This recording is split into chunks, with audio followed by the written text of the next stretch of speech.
Injifannoon galeera lolee karaa kee carraan na dide sunnaaf tolee karaa kee agaalatoomu maqaan kee. Injifannoon galeera lolee karaa kee carraan na dide sunnaaf tolee karaa kee agaalatoomu maqaan kee.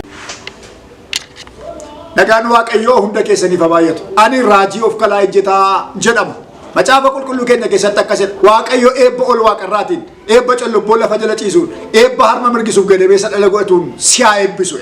Seera uumamaa boqonnaa 49 lakkoofsa 25 irraa. Akkuma kana waldaan keenya waldaa kiristaanaa galata Waaqayyoo yuutuubii mataa isheetii galata Waaqayyoo official media kan jedhu banattee jirti. Achirratti viidiyoon adda addaa torbaniin ala lama ala sadi kan gadhiifamu jira. Achirratti fayyisuu Waaqayyoo hojii gurguddaa hojjeta. Nu wajjin share, like, subscribe gootanii akka hirmaattan kabajaan isin affeereera. Waaqayyo bara keessan guyyaa keessan haa eebbisu. Ganama keessan galgala keessan haa eebbisu. Manni keessan haa eebbifamu. Isinan jaalladhaa.